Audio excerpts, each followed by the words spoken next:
Yesterday Upon the Stair by Pit Viper of Doom. Chapter 29.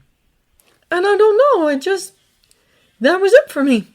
Izuku stares up at the sky, feeling the grass tickle at the back of his neck. The clouds move slowly above him, thin and wispy in the early summer. His back itches from the grass or the damp shirt pressed against his back, but he doesn't move. His mouth feels dry, even though he just took a drink. It wasn't just... He tries to continue, but he just can't find a good way to say it. I weighed my options.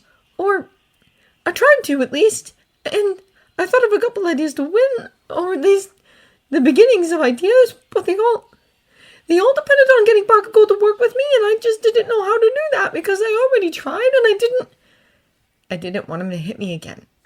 He doesn't say that. It's too embarrassing to admit that aloud, especially in the company he's currently keeping. I couldn't figure it out, and I knew I only had so much time before All Might came looking for me.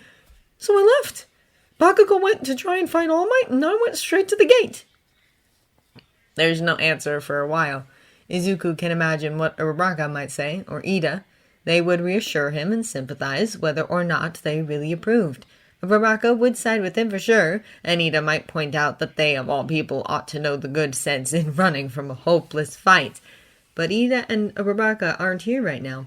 His classmates decided to give study group another try after summer break to give Ida time to organize the ground rules, if nothing else.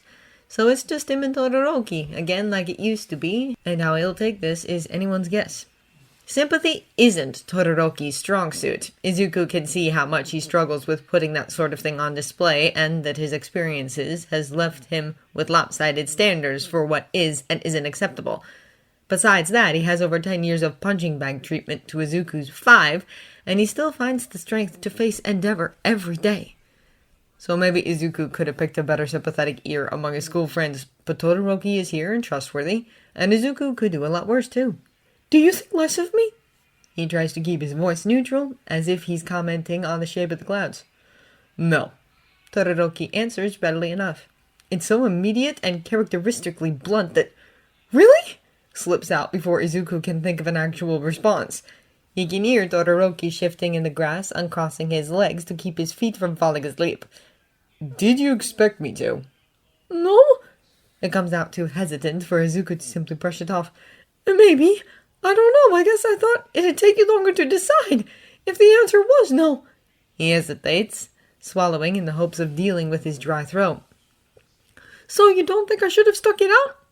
That's not what you asked, Todoroki replies. Izuku cranes his neck to look at him. It isn't? I don't know what your situation is or why you and Bakugo don't get along, Todoroki tells him. But if you think you could have done better, then that's fine. You know better than I do. But you asked me if I thought less of you for it, and I don't. I could have done more, Izuku admits. Then do more next time, Todoroki replies. Simple as that. He pauses, and Izuku finally shifts over to see his friend sitting with his knees to his chest, picking at the grass at his feet. Though, he hesitates again. You were the one who told me that avoiding things that hurt you isn't weakness, weren't you? Only if I have a choice. You did, Todoroki says. So did Bakugo, and he made it. Not your fault it was a correct choice. Izuku huffs out a laugh and sits up, wincing when cool air touches his back. Yeah, it was a pretty terrible plan. I wouldn't go that far. Technically, it worked. At this, Izuku jerks his head around to stare at him in confusion. Huh? You said his plan was to lead All Might around by the nose while you stayed out of the way.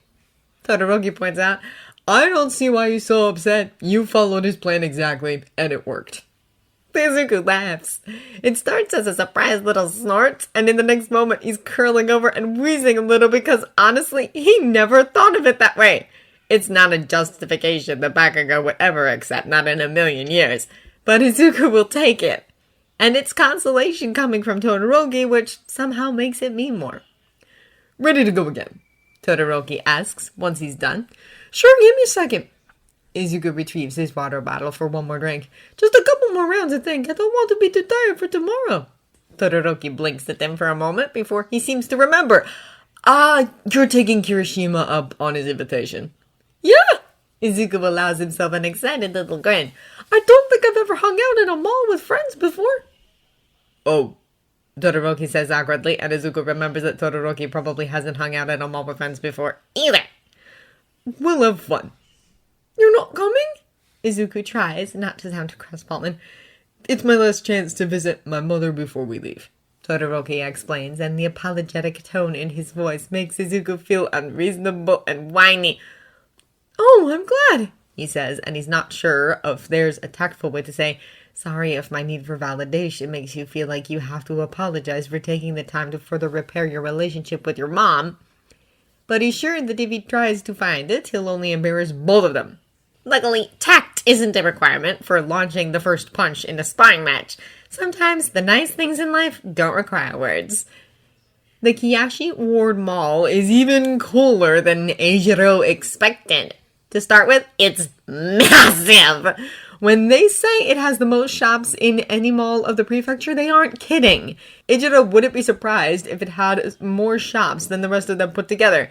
He counts at least 4 distinct levels, and they're all pretty jam-packed. Not that that's much of a surprise. It's the start of summer, and this place is a pretty sweet hangout for kids getting out of school. Holy hell is he glad to be here! Thank God for Aizawa-sensei and his logical bruises.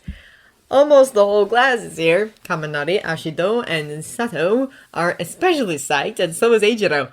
Ida's already trying in vain to corral everyone into something resembling order, but the mall is crowded and everyone's hearing the siren call of the surrounding shops, food stands, and kiosks.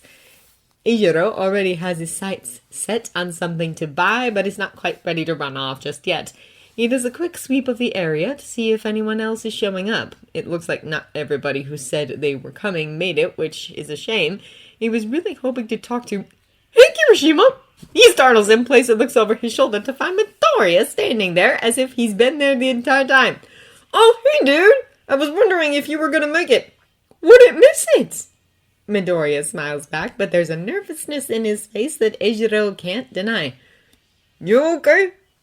Eijiro steps closer and lowers his voice just in case Midoriya isn't comfortable with him broadcasting his emotional state to the rest of the group. I, meant what I said before. Bakugo isn't coming.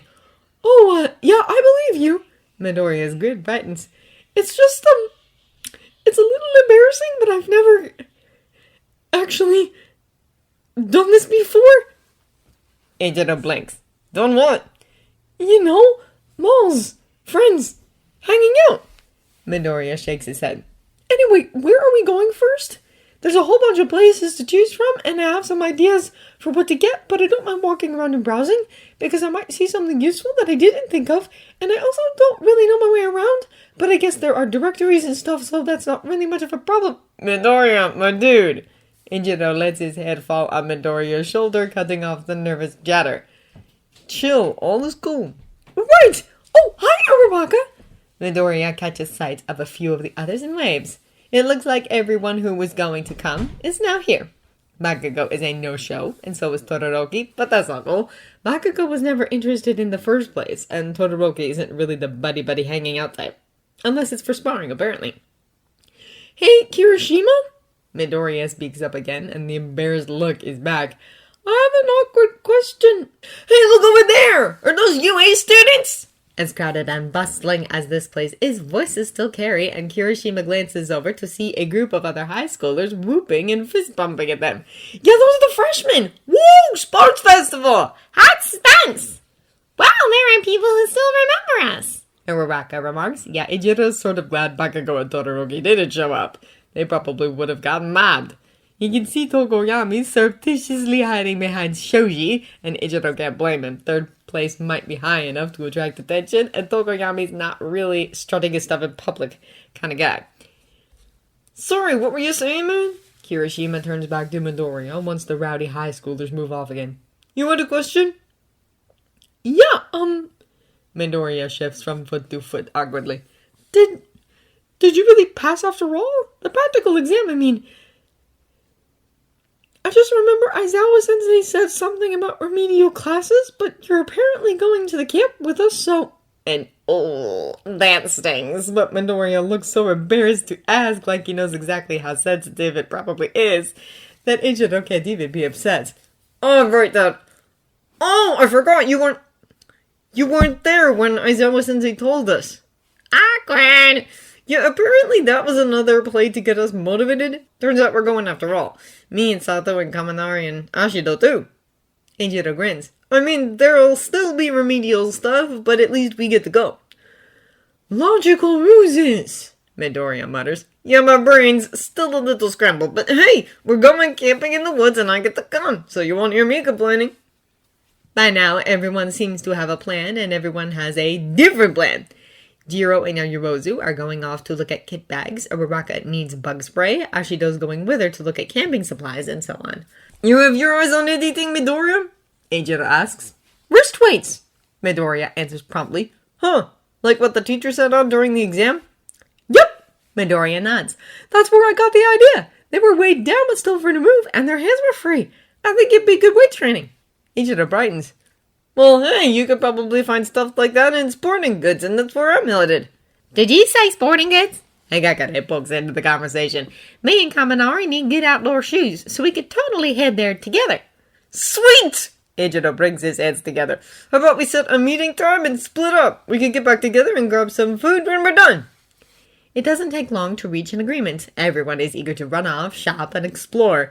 Eiichiro leads the charge with Midoriya, Hagakure, and Kaminari, for all that this is technically his first time visiting the place, so he doesn't exactly know his way around better than any of them. But he's still riding the high of his own excitement and relief because even though Aizawa-sensei has threatened vigorous training, a class camping trip is still a class camping trip, and rumor has it that Class 1B is going to be there too.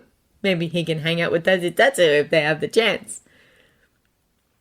I know there's this super amazing sports store in here somewhere, he says. We might end up running into the others there anyway, because I bet loads of us are looking for camping gear, right? Well, none of us have been here before, so... Kaminari glances around at the sprawling shopping center and shrugs. Should we wander around till we do? We could do that, Hagakure says, or we could look at that directory over there. Kirishima joins Kaminari in scanning the place. Where? It's right there, Hagakure huffs. Where I'm pointing! Kaminari gives her a pained look. Hagakure, you're wearing a tank top! I see it! Midoriya says, and his voice shakes like he's trying not to laugh. Hagakure sighs with relief and annoyance, and she and Midoriya lead the way to the sign. The shop they're looking for is on the second floor, closer to the opposite end of the mall from where they started. Still, the layout of the place isn't too complicated. As long as they find their way upstairs, it should be pretty easy to get to. Of course, that's when they reach their first obstacle. An escalator roped up with caution tape and a brightly colored out-of-order sign. Oh man, that figures. Hagakure blows a raspberry. Is there another one close by? Eiichiro casts about quickly before his eyes alight upon a pair of double doors set into the wall nearby. Even better! There's the elevator, guys, come on! Sweet! Is it one of those glass ones? Kaminari keeps pace with him as he leads the way over, and they end up racing each other to be the first to hit the button. It's a close race, but Kaminari wins by virtue of gently zapping him when Eiichiro tries to jostle his way to the front. It's a bold and sneaky move, and Kirishima can't even be annoyed.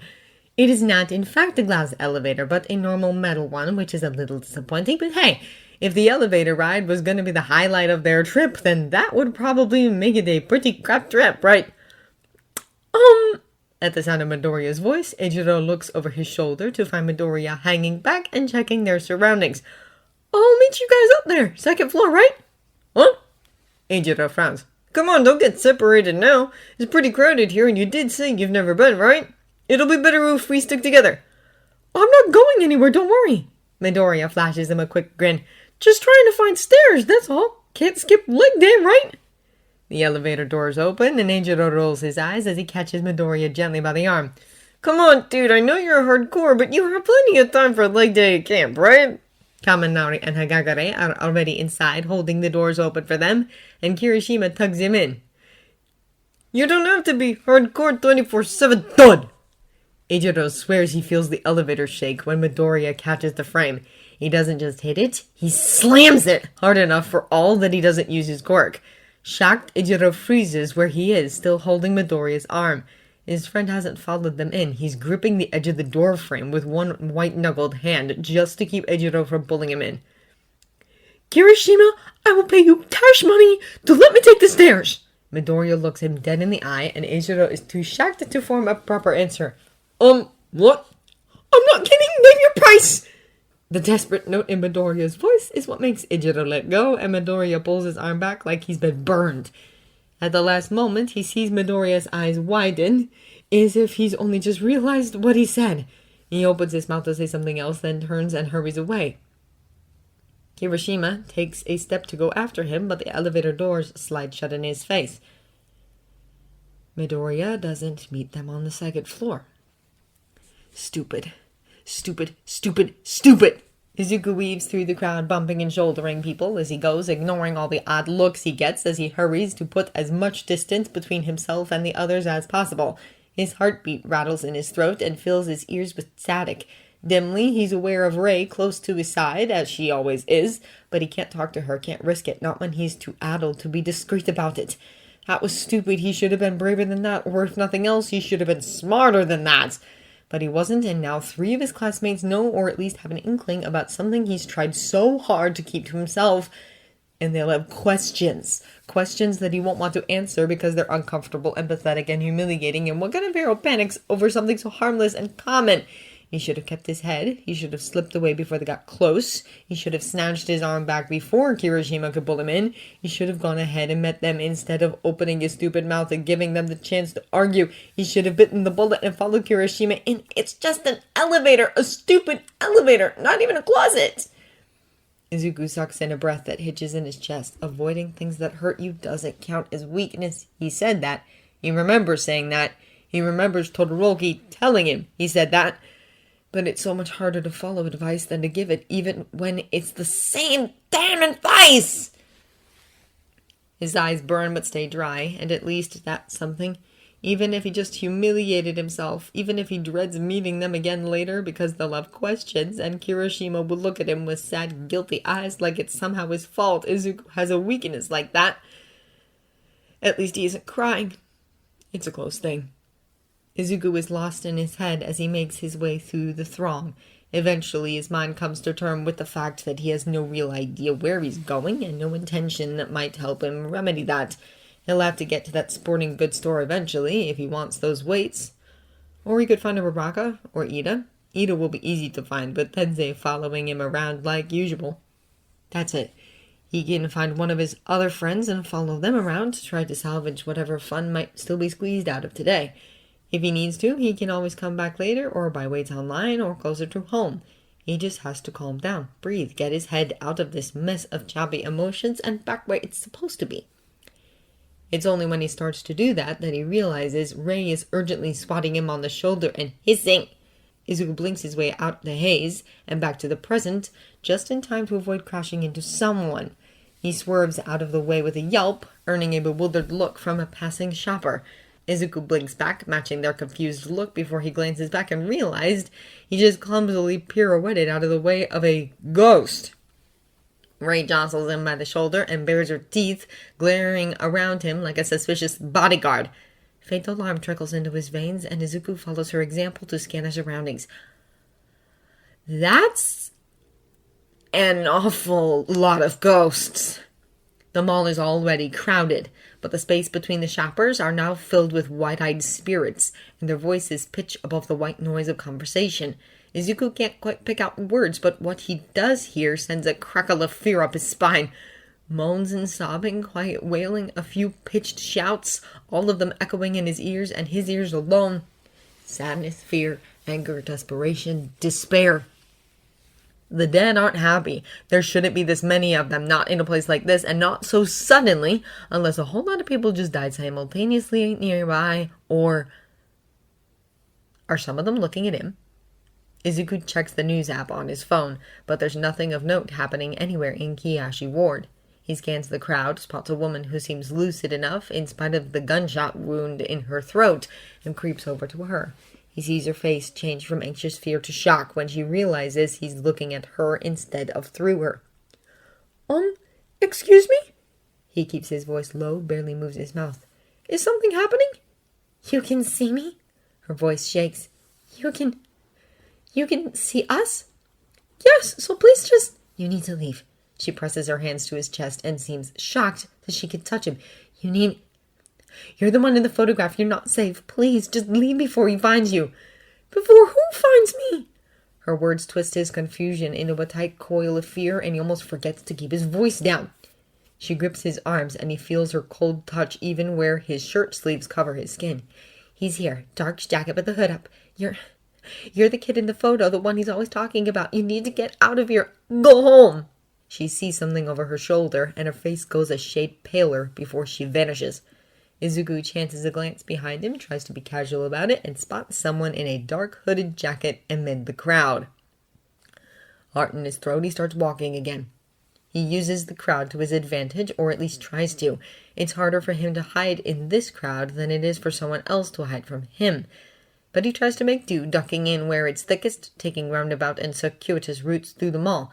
His phone vibrates in his pocket, but he ignores it. He'll worry about that when he's safe on the train home. Maybe he'll make up some excuse about being called home by his mother. For now, he just has to get out. He tosses another glance over his shoulder, and the dark jacket is nowhere in sight. He's not sure whether to feel relieved or more worried. Has he shaken his pursuer? Is he close to an exit? Maybe he could just... Ray shrieks a warning, and Izuku follows her voice to a nearby pillar. She stands next to it, baring her teeth at the spot behind it where Izuku can't see, and he doesn't need a warning clearer than that. He turns to walk the other way, and that's when his luck runs out. They're all clustered here, these dead, and that's how Izuku knows he's too close to save himself, too close to escape. There are too many bodies in his way, warm and cold alike, and the latter are so used to people phasing through them like mirages that they don't know how to part for him. Move! Move! Move! He pleads, and even at a whisper his voice is pitched with desperation. Please move!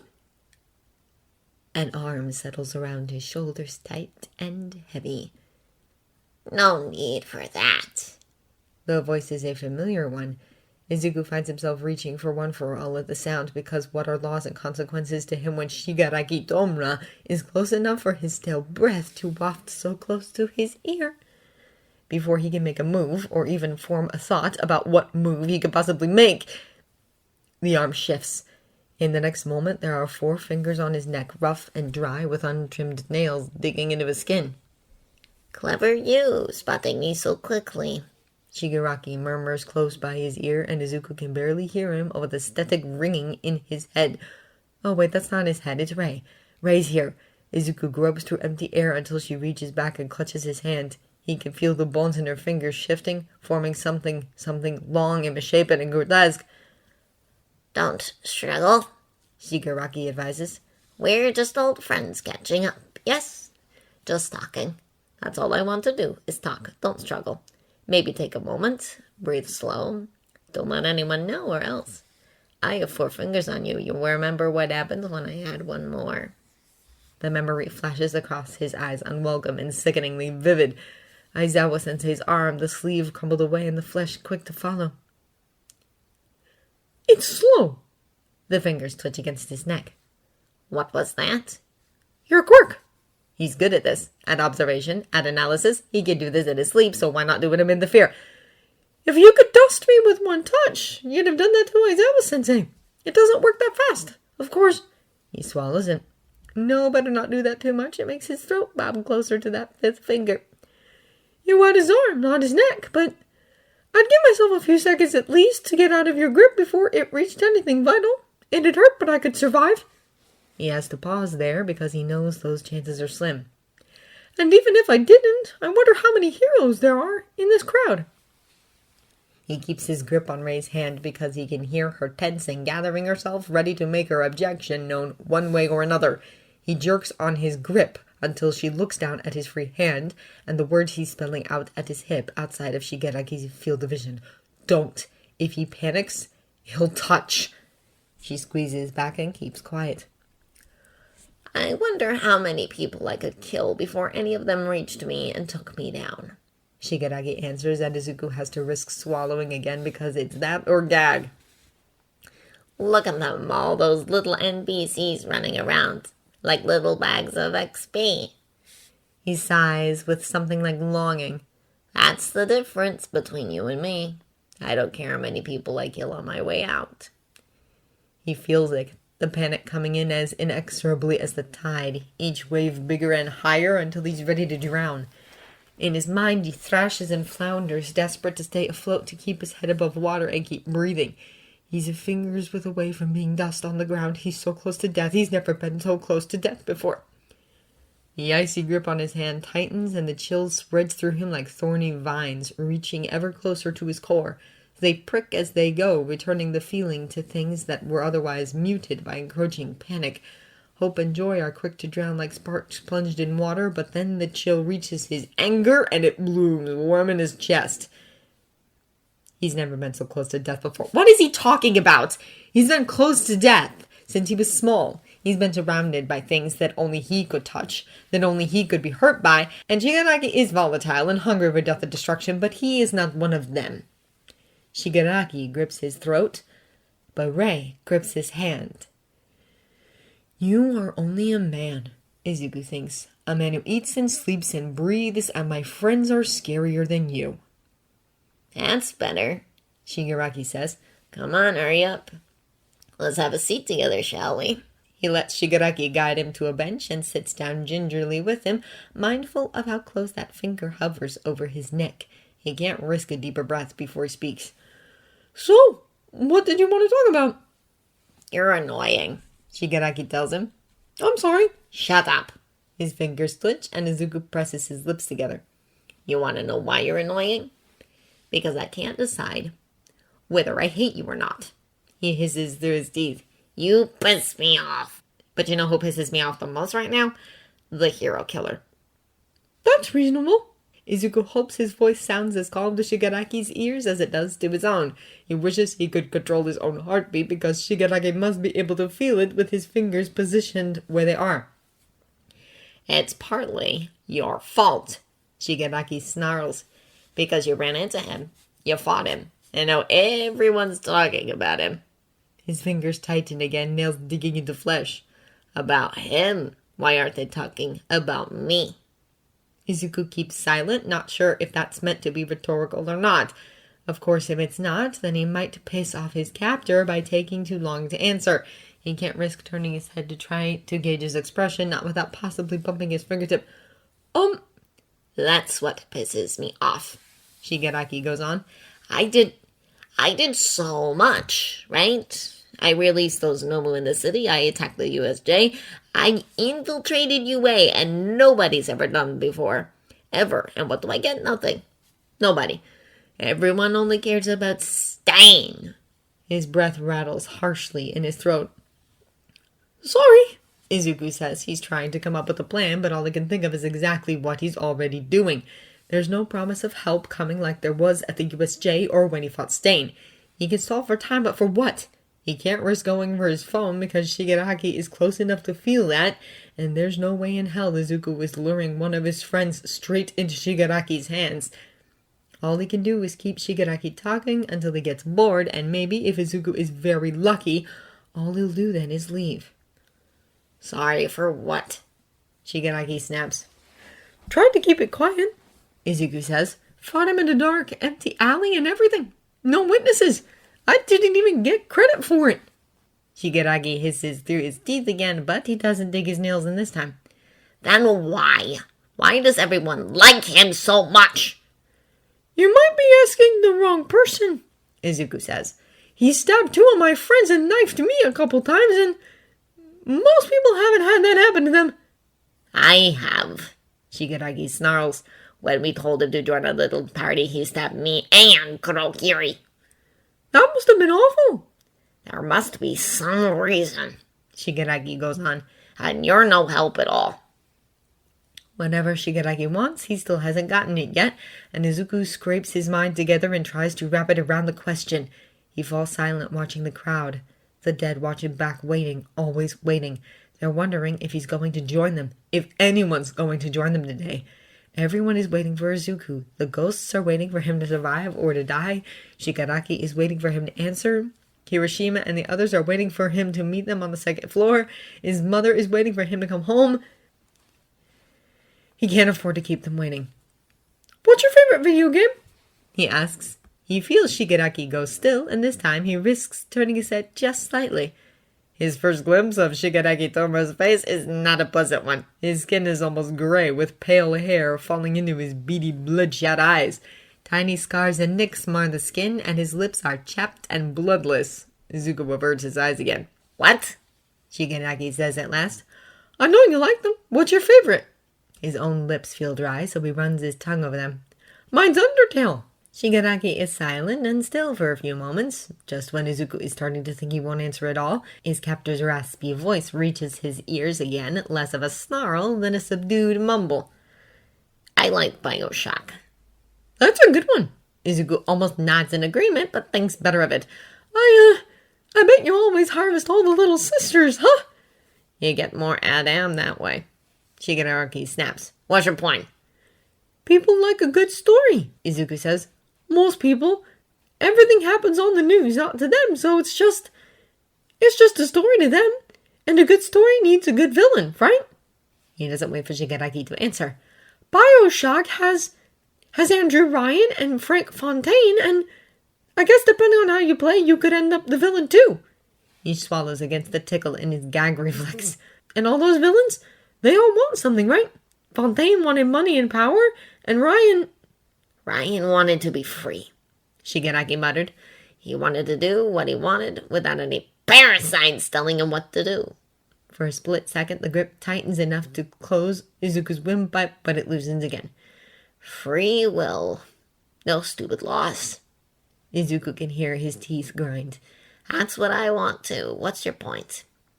My point is that nobody can tell. Izuku answers and braces himself for a touch for pain, but it doesn't come. So he keeps going. Everyone knows what Stain wanted. He had an ideal that he was working for, and it wasn't right, and his methods weren't right either, but he had that ideal. He swallows again, tasting bile. That's what people like. That's what's interesting.